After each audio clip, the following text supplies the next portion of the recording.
திடீர்னு பார்த்தா இந்த மாதிரி சாமி படத்தெல்லாம் கொண்டு வந்து வச்சுட்டு பூஜை பண்ணிட்டு இருப்பாங்க. பார்த்தா ஒரே சண்டை சச்சரவு, பார்த்தா எல்லாமே இழந்துருவாங்க. அதுக்கப்புறம் பார்த்தா திடீர்னு பார்த்தா யாரோ ஒரு சாமி கொடுத்தாங்க, அதனால வீட்டில் வைங்க அப்படின்னு சொல்லி வீட்டில் கொண்டு வந்து வச்சிருவாங்க. நல்லா தான் இருந்துட்டு இருப்பாங்க. அப்புறம் போக போக பார்த்தா அடி மேலே அடி, ஒவ்வொரு விஷயங்கள் அவங்க வீட்டில் தொடர்ந்து நடந்துக்கிட்டே இருக்கும். எதனால் நடக்குது, ஏன் நடக்குதுன்னு அப்படின்னு அவங்களுக்கே புரியாது.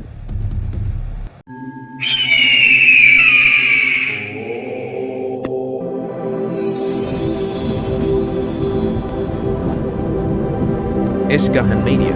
ஓம் அகத்திய மகரிஷியே நமோ நமஹ, விஸ்வாமித்திர மகரிஷியே நமோ நமஹ. அன்பு நெஞ்சங்கள் அனைவருக்கும் அடியேனின் ஆத்ம வணக்கங்கள்.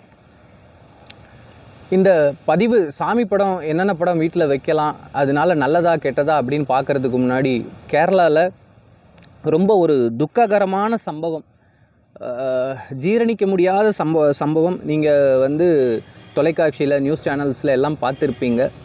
கிட்டத்தட்ட ஒரு 500-600 வீடுகள் மண்ணுக்கடியில் போயிடுச்சு.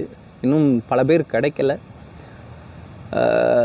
அடியேன் ஒரு 4 மாதம் முன்னாடி ஒரு சகோதரி கேட்டிருந்தப்பே நான் சொல்லியிருந்தேன், இந்த வருடம் இல்லைன்னா அடுத்த வருடத்துக்குள்ளே பெரிய இயற்கை சீற்றம் கேரளாவில் ஏற்படும் அப்படின்னு ஒரு முன்னெச்சரிக்கை பதிவே நான் கொடுத்துருந்தேன். இது எதனால் ஏற்பட்டுச்சு, இவ்வளோ உயிர்கள் போகிறதுக்கு காரணம் என்ன, இனிமேலும் நடக்குமா அப்படிங்கிறது அதுக்கான ஒரு தனி பதிவாக நான் அடுத்த வீடியோவில் உங்களுக்கு நான் கொடுக்குறேன்.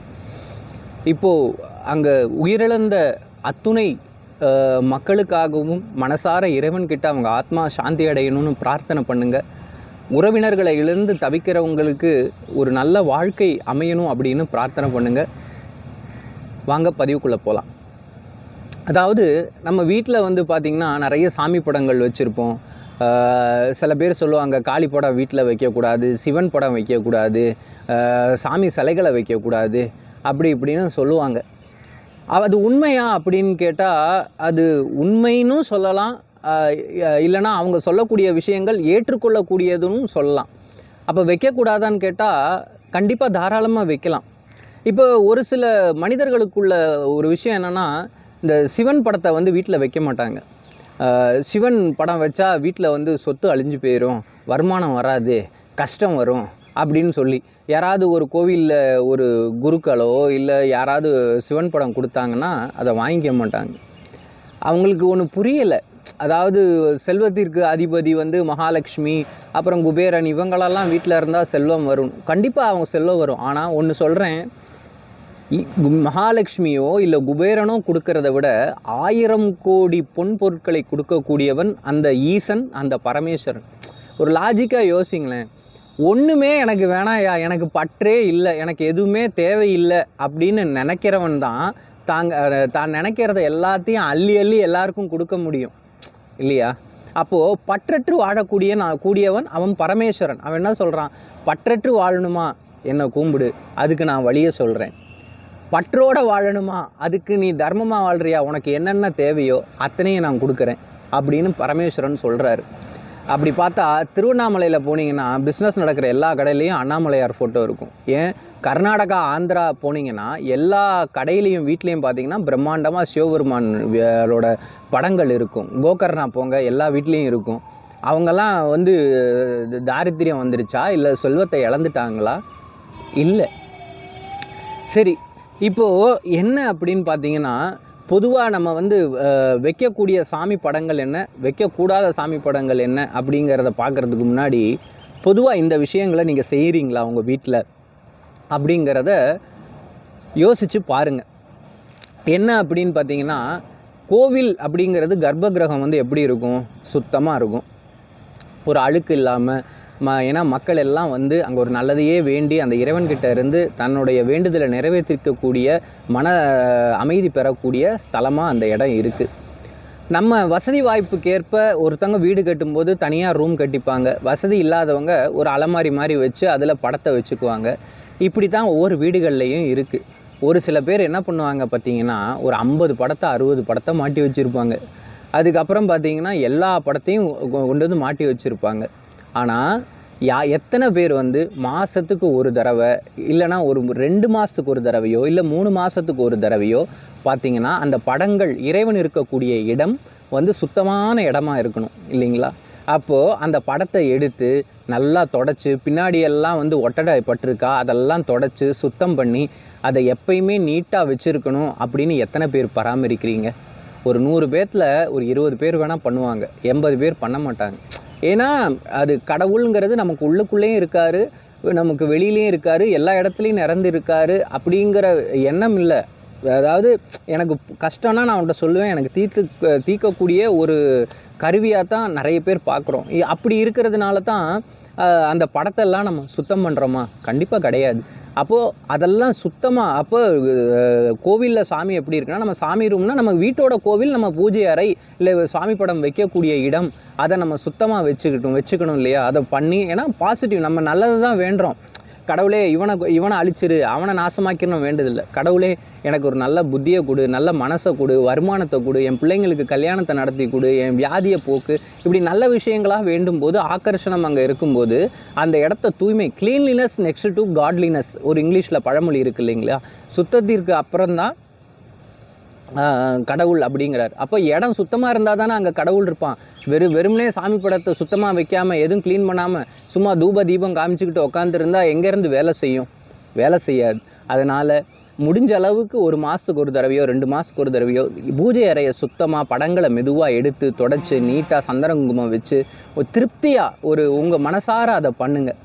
அடுத்த விஷயம் என்ன அப்படின்னு பார்த்தீங்கன்னா, எல்லா அங்கே போய் அந்த சாமியாரை பார்த்தேன், இங்கே போய் இந்த சாமியாரை பார்த்தேன், அவர் வந்து கருங்காலி மாலை எனக்கு கொடுத்தாரு, அடுத்து பார்த்தீங்கன்னா எனக்கு அவர் கருங்காலி விக்கிரகம் கொடுத்தாரு அப்படின்னு வாங்கிட்டு வந்துடுறது. அவங்க வச்சிருக்கிற இடத்துல அவங்க டெய்லி அதுக்கு நைவேத்தியம் பண்ணி பூஜை பண்ணி புனஸ்காரம் எல்லாம் பண்ணிகிட்டு இருப்பாங்க. நம்ம அதை வாங்கிட்டு வந்து வச்சுட்டு ஒன்றுமே பண்ணுறது கிடையாது. வாரத்தில் ஒரு நாள் பண்ணுறது, இல்லை பண்ணாமல் விட்டுடுறது, அப்படியே வைக்கும்போது அப்போது அங்கே ஆப்போசிட் ரியாக்ஷன் அங்கே ஏற்பட ஆரம்பிக்கும். உன்னால் முடியும், நான் வந்து ரெகுலராக பூஜை பண்ணுறேன், கடவுளை கும்பிட்டுட்ருக்கேன், மற்ற தெய்வங்களை கும்பிடும்போது இதையும் சேர்த்து என்னால் பண்ண முடியும் அப்படின்னா அவங்கக்கிட்ட, ஐயா இது நீங்கள் பண்ணுற அளவு என்னால் பண்ண முடியாதியா, அதனால் உங்ககிட்டே இருக்கட்டும், உங்கள் ஆசீர்வாதங்கள் போதும் யான்னு ஸ்ட்ரைட் ஃபார்வர்டாக சொல்லி நம்ம வாங்கி வேண்டான்னு சொல்லிடலாம். அப்படி இல்லையா, அவங்க மறுக்கக்கூடாதுன்னு நினச்சா அதை வாங்கிட்டு வேறு ஏதாவது நமக்கு தெரிஞ்சவங்க நல்லா பூஜை பண்ணுறவங்களுக்கும் அதை நம்ம கொடுத்துடலாம். அப்போ வாங்கிட்டு வந்து வீட்டில் வச்சுட்டு ஒன்றுமே பண்ணாமல் அதை அப்படியே வச்சுருந்தா வீட்டில் எங்கே ஐஸ்வர்யம் வரும்? இருக்கிற சம்பத்துகளும் பிடுங்கிக்கிட்டு போயிடும். அப்போ காளி படமோ இல்லை வைக்கலாமான்னு கேட்டால் தாராளமாக வைக்கலாம். நடராஜர் படம் வைக்கலாமான்னு கேட்டால் தாராளமாக வைக்கலாம். பைரவர் படம் வைக்கலாமான்னு கேட்டால் தாராளமாக வைக்கலாம். ஒரு சில பேர் சொல்கிறாங்க அஷ்டமிகளில் வீட்டில் பைரவருக்கு விளக்கு போடக்கூடாது. யார் சொன்னால்?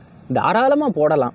அப்போது நீங்கள் செய்யக்கூடிய விஷயங்கள் டெய்லி வந்து உக்ரமான படங்கள் தனியாக வச்சுருக்கீங்க, சேர்த்து வச்சுருக்கீங்களாலும் அதுக்கு முன்னாடி ஒரு சொம்புலையோ ஒரு பித்தளை பாத்திரத்துலையோ ஒரு தண்ணியை விட்டு வைக்கிறது, ஒரு பூவை போட்டு வைக்கிறது, முடிஞ்சால் பச்சை கற்பூரம் ஏலக்காவை போட்டு வைக்கிறது, டெய்லி அதை மாற்றிட்டு வருது. அப்போது பார்த்தீங்கன்னா சுவாமியோட கோபமாக இருக்கட்டும், இல்லை நம்மளோட நெகட்டிவ் வைப்ரேஷனாக இருக்கட்டும், எதா வேணால் இருக்கட்டும், அது ஃபுல்லாக அந்த தண்ணி வாங்கிக்கும். அதுக்காகத்தான் நம்ம சுவாமி முன்னாடி அந்த தண்ணியை வைக்கிறோம்.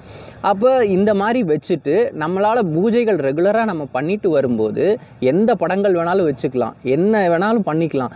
ஆனால் நம்ம அதை வந்து ரெகுலராக ஃபாலோ பண்ண நம்மளால் முடியும் அப்படின்னா மட்டும்தான் அதை பண்ணணும்.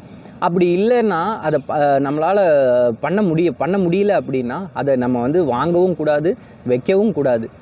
ஒரு 4 படம் வச்சாலும் 40 படம் வச்சாலும் நல்லது தான். நிறைய ஒரு வீடுகள்லாம் பார்த்திங்கன்னா வீடு நிறைச்சி 50-60 படம் இருக்கும்.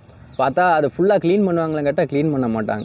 4 படம் இருந்தாலும் சந்தோஷம், 40 படம் இருந்தாலும் சந்தோஷம். ஆனால் எல்லாத்தையும் நம்மளால் க்ளீன் பண்ண முடியும்.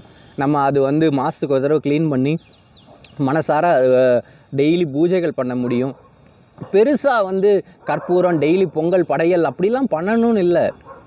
உங்களால் முடிஞ்சால் அந்த சின்ன கல்கண்டு அதை நைவேத்தியம் பண்ணிட்டு வாசலில் ஒரு எறும்புக்கு போட்டிங்கன்னு வச்சுங்களேன், அது சந்தோஷமாக சாப்பிட்டுட்டு போகும், உங்களோட கர்மாவும் கழியும். ஒரு ஜீவராசிக்கு வந்து ஒரு உணவு கொடுத்த ஒரு பலனும் உங்களுக்கு கிடைக்கும்.